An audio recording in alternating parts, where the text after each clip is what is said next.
So we've just come from a place that was very special to Vincent van Gogh in France. And now we've come back to another place that's important to a different artist. So let's take a few seconds and see what we can discover with this painting.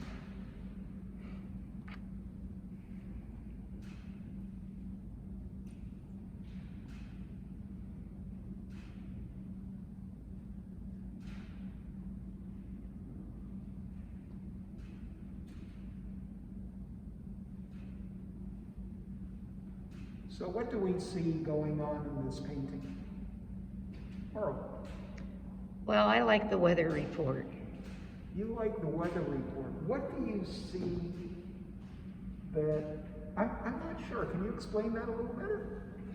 Well, I just think that it looks like a lovely day, and I would like to be in that kind of a day, not necessarily at that place, but I like the weather. So, you're mentioning the weather. What do you see that makes you think that it's a lovely day? Well, the sky is beautiful blue, and there are some clouds, but they're white, and they don't feel threatening to me at all. I like looking at white clouds and blue skies. And there's dapples of sun all over the building, all over the grass, and in the tree. So you're noticing that it's, do you think that this is, no. Do you think that this is, so you're noticing then that this is a calm day, and that the sun is a positive thing, and gives some brightness to this painting. What do other people think?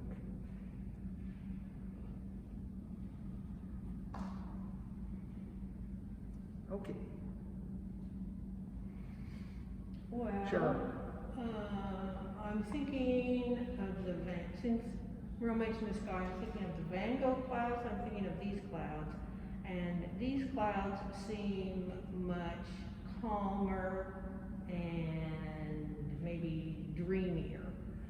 What do you see that you would use the term dreamy?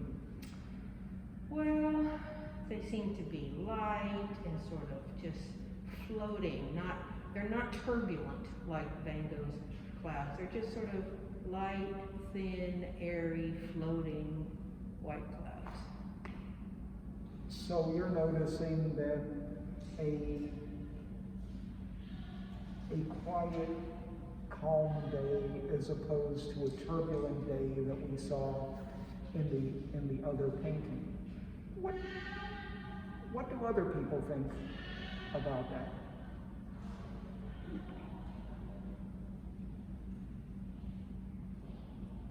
Well, I was just kind of noticing the house.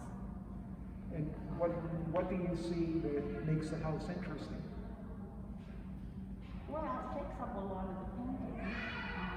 I love the clouds and the grass too, but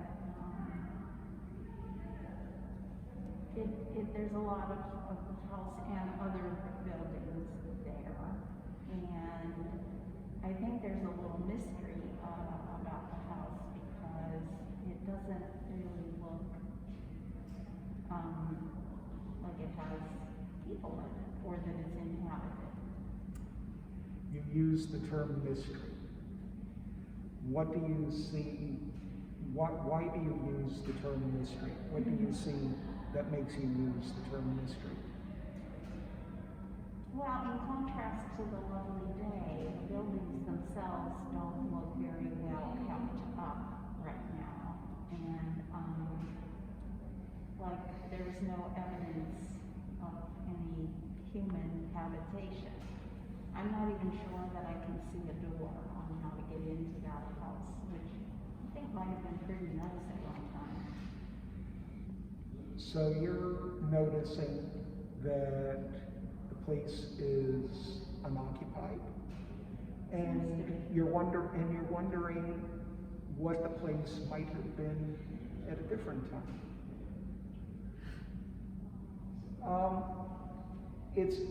This is a painting that was done by Edward Hopper of an area that he liked to frequent on his trips.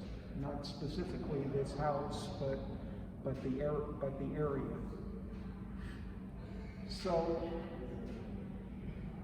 what else can we find in this painting? Sure. I like the word mystery that Kathleen used, because something's not quite right. What do you see that makes you say it's not quite right? Well, we have this wonderful house that appears to be abandoned, and we have this beautiful day, which seems to be sort of opposite of, you know, a beautiful, happy day with a sort of a sad house. So you're It's kind of noticing. mysterious. Why is it empty? What's Why the is it story been here? empty? I feel like there's a story here. I feel like there's a story there. Exactly. So you're both noticing contrasts, because you've mentioned the bright sky and you've mentioned the empty, moody house. And contrast is something that the artist Edward Hopper used a lot of in his paintings in order to give a specific mood. Now, you guys are using the term mysterious a lot. This seems like a house that might be good for Halloween, if you're thinking. But one of the questions that I have is, why do you think the artist would have chosen a place like this, or an area like this, as some place that he would want to visit? Merle. Well, maybe he likes empty things. You're noticing, you're coming back to empty, and you're wondering what might have inspired the artist. The artist was known to paint loneliness. A lot of his paintings had a specific mood that was lonely.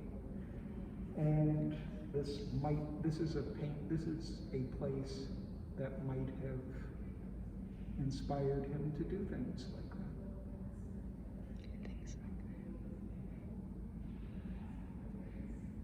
What else can we find in this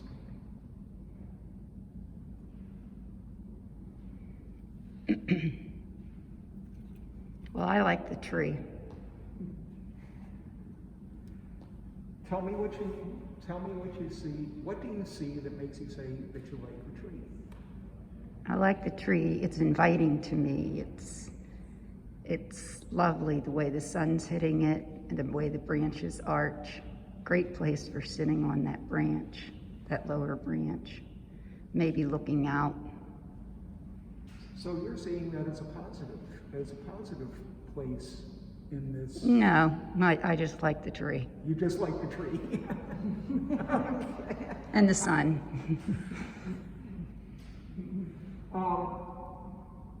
What do you think might be beyond this tree if you were in this painting?